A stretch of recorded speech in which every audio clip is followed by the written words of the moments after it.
ঘোষের পার্টি অফিসে ভাঙচুর, বাড়ির সামনেও বিক্ষোভ। রাতের অন্ধকারে পার্টি অফিসে হামলার অভিযোগ, ফ্লেক্স ছিঁড়ে বোর্ড ভেঙে দেওয়া হলো।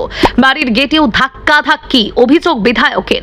ভয় দেখাতেই কি পরিকল্পিত হামলা? উঠছে প্রশ্ন, হামলার পেছনে কারা? কার দিকে অভিযোগের আঙুল? কুণালের। বেলেঘাটার তৃণমূল কংগ্রেস বিধায়ক কুণাল ঘোষের পার্টি অফিসে ভাঙচুরের অভিযোগকে ঘিরে উত্তেজনা ছড়িয়েছে এলাকায়। শুধু পার্টি অফিসেই নয়, তার বাড়ির সামনেও বিক্ষোভ এবং ধাক্কাধাক্কির ঘটনা ঘটেছে বলে অভিযোগ।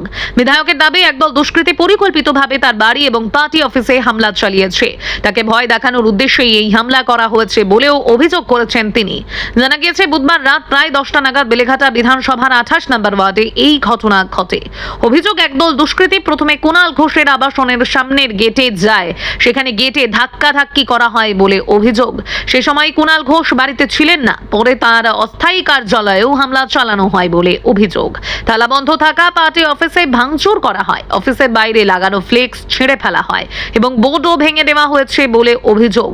ঘটনাকে ঘিরে এলাকায় রাজনৈতিক উত্তেজনা তৈরি হয়েছে। কুণাল ঘোষের দাবি, এটি কোনো আকস্মিক ঘটনা নয়, উদ্দেশ্য প্রণোদিত এবং পরিকল্পিতভাবেই তার বাড়ি ও পার্টি অফিসকে লক্ষ্য করে হামলা চালানো হয়েছে।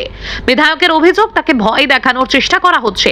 তার দাবি, যারা হামলা চালিয়েছে তারা এলাকার বাসিন্দা নয়, বাইরে থেকে কাউকে সংগঠিত করে পাঠানো হয়েছিল কিনা সেই প্রশ্নও তুলেছেন তিনি। কুণাল ঘোষের আরো অভিযোগ, এই হামলার পিছনে রাজনৈতিক উদ্দেশ্য থাকতে পারে। তিনি সরাসরি বিজেপির দিকে অভিযোগের আঙুল তুলেছেন, যদিও এই অভিযোগের বিষয়ে বিজেপির প্রতিক্রিয়া এখনো সামনে আসেনি। ঘটনার পর কুণাল ঘোষ জানান, তিনি সেই সময় বাড়িতে ছিলেন না। পরে এলাকার মানুষের কাছ থেকেই হামলার খবর পান। তার দাবি, প্রথমে বাড়ির সামনে গিয়ে একদল লোক ধাক্কাধাক্কি করে এবং পরে পার্টি অফিসে গিয়ে ভাঙচুর চালায়। কুণাল ঘোষ বলেন, তার অনুপস্থিতির সুযোগেই এই ঘটনা ঘটানো হয়েছে। তার বক্তব্য অনুযায়ী তিনি ঘটনাস্থলে থাকলে হামলাকারীরা ছবি বা ভিডিও করে পরিস্থিতিকে অন্যভাবে ব্যবহার করার চেষ্টা করতে পারত। তিনি আরো দাবি করেছেন, এই ধরনের ঘটনা ঘটিয়ে তাকে অপদস্থ বা ভয় দেখানোর চেষ্টা করা হচ্ছে। তার কথায়, কারো মনে হয়ে থাকলে যে তিনি রাজনৈতিকভাবে কোনো পক্ষের জন্য গলার কাঁটা, তাহলে এই ধরনের হামলা করে তার সঙ্গে কোনো লাভ হবে না। ঘটনার পর পুলিশকে বিষয়টি জানানো হয়েছে বলে জানিয়েছেন বিধায়ক। তবে খবর লেখা পর্যন্ত থানায় আনুষ্ঠানিকভাবে অভিযোগ দায়ের করা হয়নি বলেই জানা যাচ্ছে। কুণাল ঘোষ জানিয়েছেন, পরের দিন সকালে তিনি অফিসিয়ালি অভিযোগ জানাবেন। এদিকে দলের অভ্যন্তরীণ বিষয় নিয়ে বিস্ফোরক মন্তব্য করেছেন কুণাল ঘোষ। তার অভিযোগ, দলের হোয়াটসঅ্যাপ গ্রুপে এই ঘটনাকে প্রচারের দায়িত্ব নিয়েছেন তার বিরোধী রাজনৈতিক শিবিরের সঙ্গে যুক্ত কিছু ব্যক্তি।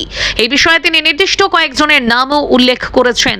তবে তার এই অভিযোগের সত্যতা এখনো তদন্ত সাপেক্ষ। পুলিশ তদন্ত শুরু করলে হামলার সঙ্গে কারা জড়িত, তারা কোথা থেকে এসেছিল এবং হামলার পিছনে কোনো রাজনৈতিক উদ্দেশ্য ছিল কিনা সেই বিষয়গুলি স্পষ্ট হতে পারে। ঘটনাস্থলে ভাঙচুরের পাশাপাশি বাড়ির সামনে বিক্ষোভের বিষয়টিও রাজনৈতিক মহলে আলোড়ন তৈরি করেছে। একজন বিধায়কের বাড়ি ও দলীয় কার্যালয়ে একই রাতে এই ধরনের ঘটনা কিভাবে ঘটলো তা নিয়েও প্রশ্ন উঠছে।